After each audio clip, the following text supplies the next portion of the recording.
Stupid Monkeys, written by Useful Gap 2152. Aladat made his way through the celebrating crowd, seeking out the bubble of hate that was his buddy, September. Aldat had been sent this way to try and deal with this before a riot started, also because he was confused.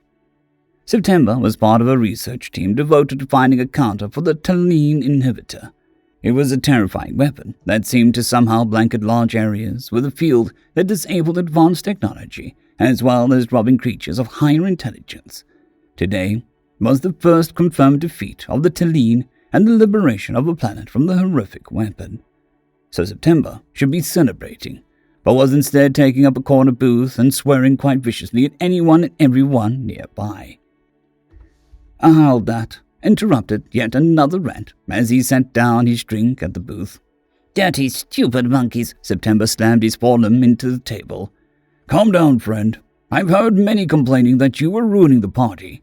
Today we drink to our victories, not scream about monkeys. What is the problem?" September glared and took a large pull of his drink. "The problem is that we didn't find a countermeasure for the inhibitor." Aldat could only stare, even more confused now. But we won. So you beat the inhibitor." September finished his drink. "No, we wasted 1,526 cycles and 13 billion credits, only for those fecking humans to show up and laugh at us." Aldat leaned in. "What do you mean, my friend? I haven't heard much about the humans. They are new, yes?" "Barely part of the Galactic Union for 100 years. Heard about the war going on and sent a fleet of warriors to help out. Of course, it was a drop in the bucket compared to the rest of the fleet, and their weapons consist of variable speed rockets shot from the ships that don't even have shields. But they sent some warriors. We warned them about the inhibitor. All the standard disclosures. The humans didn't really seem to understand, though. Probably should have been a sign." Aldat clicked his fingers together to get September's attention as he seemed to stare into the distance. Anyway, they got to the front, and of course within a week, the warning signs of the inhibitor starting up get noticed, so we start our evacuation process and point the sensor arrays to try and do more research. The humans don't make it off-world, so we watched the newer species, figuring this would be another data point and maybe help us solve the problem. The wave of distortion clears, and the humans are standing around, staring at each other. Will they scatter, graze, kill each other? Go into comas like the Braxty, only for them to start grouping up and screaming at each other. There is some shoving, they hit themselves and others, and then they settle down, still occasionally screaming and making noises. It took us an embarrassingly long time to realize that they had formed social groups and established hierarchies based on the previous unit organization. Aldat tilted his head. "But how did they—" September slammed all his forelimbs against the table and shouted, "They were communicating. The hooting and hollering and screaming was them somehow communicating.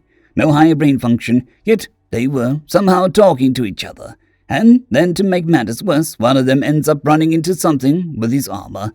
He finds the sound funny and starts laughing. The other humans gather around and also start making funny sounds. Soon they are in groups competing to make the best funny sounds, which might as well be music and culture." Aldat just seemed even more confused, starting to wish that he was sober. September grew more and more agitated as he spoke. "Then, drawn to the sounds, the Talene show up. They're as baffled as we are. So one of them goes up and stabs one of the humans, figuring that'll scare them off and solve the problem.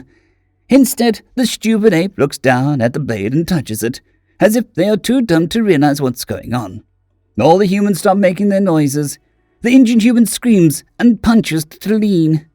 This, of course, causes every other human to scream and charge the Talene.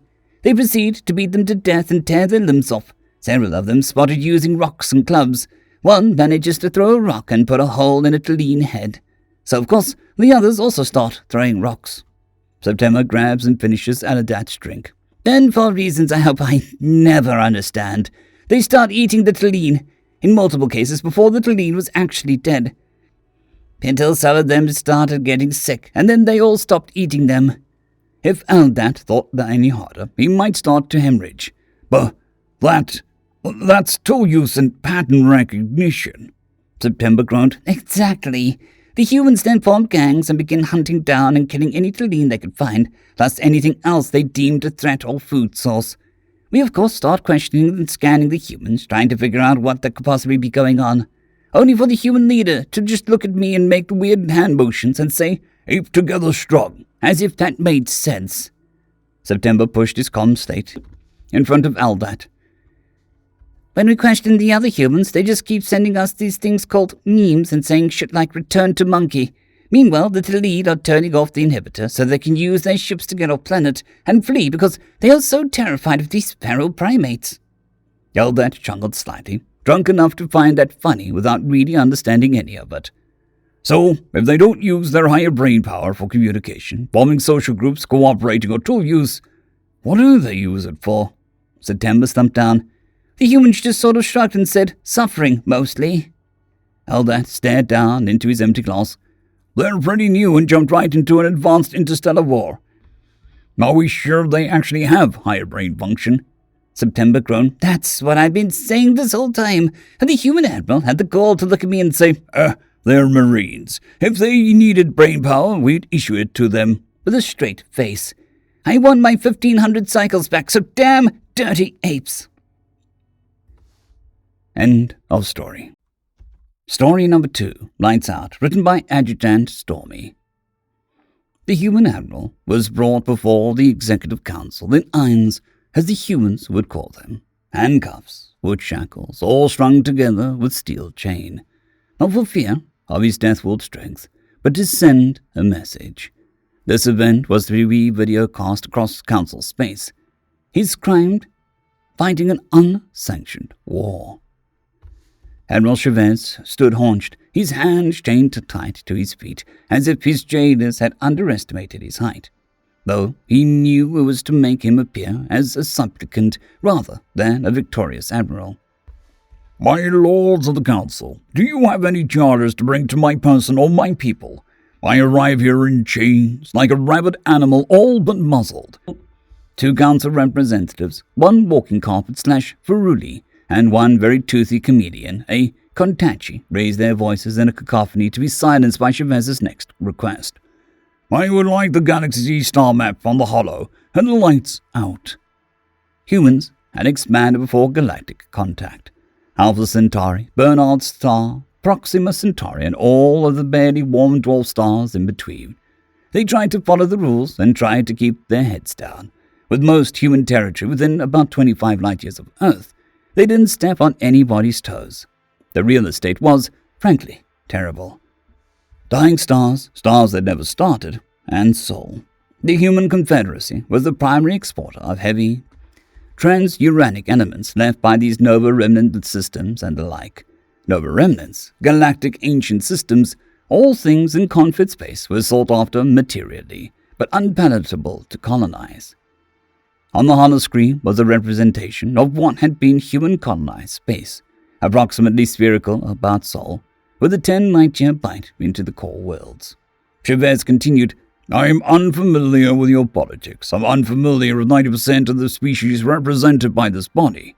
And if our translation algorithms are half-assed as I think they are, this might be lost in translation. But those fucking dickheads, gesturing to the objecting species, invaded and destroyed sovereign human worlds and got exactly what was coming to them. My people and I are innocent by right of self-defense. Good habitable systems were the gold standard for council species, and they let the humans have their garbage worlds that nobody would colonize. Let the rats eat their trash because nobody would miss it. And for 400 years, humans colonized the galactic trash uncontested, building orbitals around cool-down brown stars, mega-Jupiters, and the inhospitable systems about Sol, mining the frozen worlds, even having totally icebound polities. Again, never more than 25 years from Sol, more than 3 trillion humans lived about the stars. And then they figured out how to turn the dark into light. Chavez again raged. For 400 Sol years we built in the galactic mud around Sol. We dragged the resources of the darker systems out to market. We had hundreds of millions of souls working in the twilight to furnish resources for all of you. And then we figured out how to turn the lights back on. Humans had, it seems, always kept the philosophy of YOLO in their hearts. because by dropping an appropriately shielded ship containing black hole into a brown dwarf, a mega Jupiter, etc., you could kick off a few million years of M-type fusion and make a cold, dead system bright and warm and habitable for a time.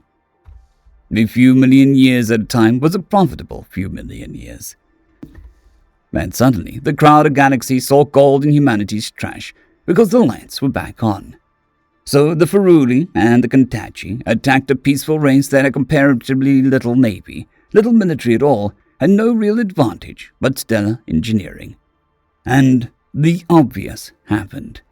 Admiral Chavez, undermanned, having fought a naval war wildly outgunned and losing system by system for a decade, ordered the lights turned off. Those ships stabilizing every star, a third of all the stars in the human confed had mastered now in enemy hands, went offline and fucked right the hell off. Knowing they had to run, as many humans as possible had evacuated ahead of enemy advance, and the occupiers greedily settled the former human worlds. Greedy carpetbaggers had taken lands the humans had cultivated for generations, built out of nothing. And then they were pitched into freezing dark as the humans turned out the lights. The fusion in those stars stopped, the M-type suns became brown dwarfs again, the mega-Jupiters back to icy hydrogen giants. But the belligerents were not done. Furious at the scorched Earth campaign, they made all haste to Earth. They burned Alpha Centauri, Bernard's star, and short of destroying Earth, they took Admiral Chavez and Confed leadership back as hostages, whatever leaders they could find. Back with the Executive Council, Chavez had nearly finished his testimony. "Could you release my hand restraints? I have one demonstration to make. I need my hands for indication," he asked, surrounded by guards. It seemed simple to unbind his hands, but not his feet. "Thank you, gentlemen," Chavez nodded to his jailers. "To my charge of unsanctioned war, let me make this deliberative body know full well that our definitions of war are very different. My opponents believe that by my capture and the capture of my government, they have decapitated our side and have therefore won the war. That the war is over. Humans are not of one mind, not one singular purpose. The Confederation is just that, many under one name. I am an admiral," Chavez remarks, "but I am not the admiral. For each one of me, there are 10 more and 10 again vice-admirals, and 10 more so rear-admirals, and 10 and 10 again will follow this order. As this is being videocast galaxy-wide, let this be a warning." Pointing his index finger on the holomap at a star system of one of the co-belligerents. He made the finger gun motion. That star on the holomap vanished. Rowdy cacophony followed as there were calls of theater, bullshit, until real calls started filtering in. The star had gone over. Chavez continued, "Was that a fluke? Let's try another." He finger guns another belligerent star. It similarly vanishes from the holomap. Chavez made his point. "Having problems with your star? Have you tried turning it on and off again?" End of story. I would like to thank our T5 members and patrons, Casper Arnholtz, John Creighton, Vidmori, 050, Dragzoon WRE, and Elijah Silvercross. Thank you very much.